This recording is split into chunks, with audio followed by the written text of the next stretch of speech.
할렐루야. 나사렛 아침 묵상을 담당하는 시카고 나사렛교회 양정성 목사입니다. 오늘도 하나님의 변함없는 은혜가 말씀을 통해서 임하기를 간절히 소망합니다. 오늘 우리 주시는 말씀은 사무엘하 19장 9절로 15절 말씀드리겠습니다. 다 같이 하나님 말씀 듣습니다.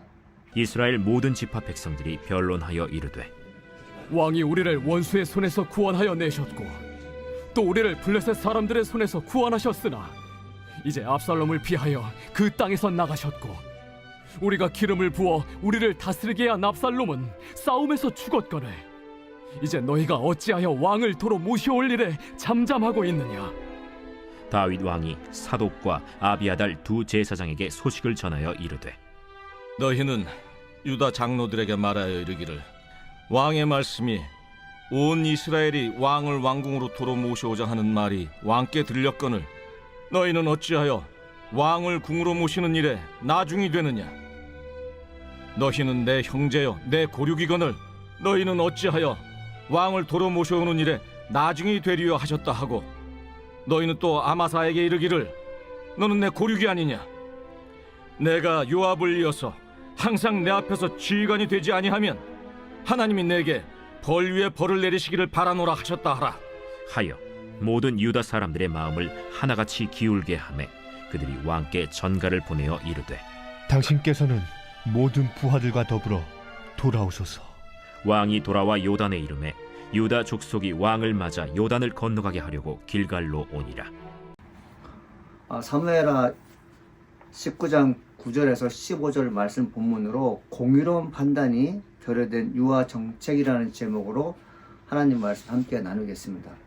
여러분, 옳은 것에 대해서 여러분들은 얼마만큼 정확하게 판결을 내립니까? 아니면 유보하는 편입니까? 저 같은 경우는 마음이 좀 약해서 옳은 일임에도 불구하고 머뭇거리거나 잘 말 못하는 경우가 있습니다. 만일에 왕이라는 사람이 국가의 아주 신중한 문제를 놓고 결정을 해야 되는데 하나님의 뜻이 아닌 인간의 뜻에 의해서 나라의 운명이 결정된다면 이것은 바람직하지 않을 것이죠. 이 대표적인 예가 바로 다윗이 오늘 그런 예화를 나타나고 있습니다. 하나님 우리에게 주시는 소명이 있어요. 그 소명은 뭐냐면 옳은 것을 옳다 얘기하고 틀린 것은 틀리다고 얘기할 수 있어야 되는데 유약한 우리 인간은 그렇게 하지 못합니다. 왜 정의를 정의롭게 하는 일에 우리가 참여하지 못할까요? 본인에게 해가 되기 때문에 그렇습니다. 오늘 본문의 배경 그렇습니다. 이 다윗과 압살롬의 얘기가 앞부분에 나오거든요. 이스라엘 백성들이 다윗을 향해서 칭송합니다. 당신은 나라를 구원한 왕이라고 얘기합니다. 영웅이죠. 영웅이 갑자기 처량한 신세가 됩니다. 어떤 신세가 되냐면 압살롬의 반란에 의해서 아버지 다윗이 왕궁에서 쫓겨나게 됩니다. 이 모습을 봤을 때 우리는 과연 무엇 생각할까요? 아버지와 아들의 관계가 평화롭지 않고 아들과 아버지의 관계가 원수 대 원수로 만나는 그런 사건을 우리가 소개받고 있는데요. 이러면 안 되겠죠. 이 상황을 우리가 좀 더 깊숙이 살펴보게 되면 이 압살롬이라는 아들이 죽습니다. 결과적으로 왕이 없게 되잖아요. 여러분, 다윗 왕은 하나님께서 기름 부어 왕으로 세웠습니다. 사무엘에 의해서. 그런데 압살롬은 하나님의 종들로부터, 하나님의 선자로부터 기름 부어 왕이 되지 않고 자기가 왕이 된 거죠. 주변 사람과 결탁해서 이 왕이 된 것을 볼 수 있습니다. 압살롬이 죽자 이스라엘 백성들과 유다 백성들이 이구동성으로 다윗을 다시 불러들여야 된다고 얘기하게 됩니다. 다윗이야말로 이 나라의 진정한 왕으로서 왕권을 유지하고 나라를 든든히 세울 수 있는 적임자로 삼았던 것이죠. 이 다윗이 이 소식을 듣고 본인이 이제 왕으로 이제 다시 추대가 되어서 궁궐에 가게 됩니다. 그 성경 말씀을 읽어보게 되면 아주 우리가 좀 알아야 할 것이 무엇인가 하면은 그 압살롬이 왕이 될 때에 하나님의 뜻이 아니라 사람의 뜻이라고 되어 있죠. 그 압살롬이 왕이 될 때 동조했던 유다 장로들이 있습니다. 유다 장로들이 하나님 말씀을 저버리고 다윗을 내쫓고 인간의 힘과 권력에 의해서 왕을 세우는데 일조했다면 이 사람들은 하나님에 의해서 벌을 받을 사람들입니다. 이 다윗 왕이 하나님의 기름 부은 사람으로서 압살롬을 왕위에 세우는데 결정적인 역할을 했던 주동자들을 색출해서 숙청을 시켜야 되는데 다윗은 어떤 일을 하게 됩니까? 유다 장로에게 부탁합니다. 내가 요단강을 건널 것인데 너희들이 마중 나오라. 그리고 뭐라고 얘기합니까? 본인이 데리고 있던 요압이 죽고 이제 자기 신복이 없게 되자 어떤 그 부탁을 하게 되냐면 아마사를 요압 대신 데리고 오라고 얘기합니다.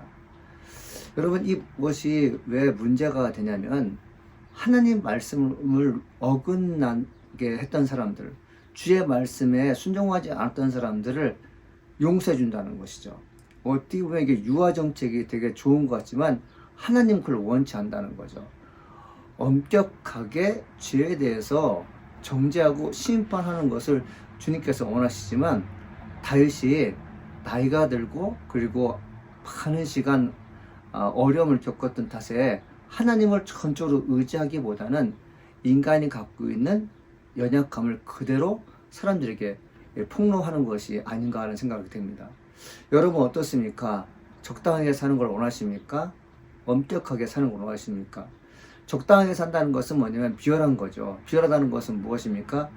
내가 손해보지 않는다는 것입니다. 어떤 면에서 손해보지 않는 것입니까? 죽음을 다른 사람에게 내놓지 않겠다는 것이죠.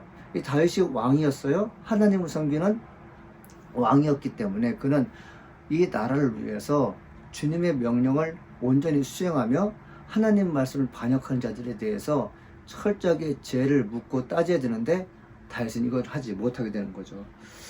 여러분, 다윗은 평화를 선택한 것이죠. 근데 이 평화를 선택한 것이 도리어 갈등과 분쟁을 찾아온다는 거 아십니까? 갈등과 분쟁을 막기 위해서 평화를 선택했는데 그 평화가 하나님께서 원하지 않는 평화였던 것이죠. 사람이 결정한 것이 너 좋고 나 좋다고 하는데 결과적으로 이것이 갈등과 분쟁의 원인이 되는 것을 성경은 얘기하고 있습니다.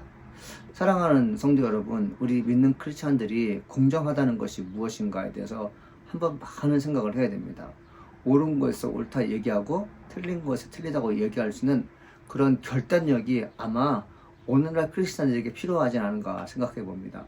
사랑하는 여러분, 여러분이 하는 결정이 갈등과 분쟁을 이제 종식시키고 평화가 도래하는 그런 말과 행동이 되기를 축원합니다. 기도하시겠습니다. 하나님 아버지 감사합니다. 오늘도 하나님 말씀 듣는 귀한 시간 되게 하시니 감사드립니다.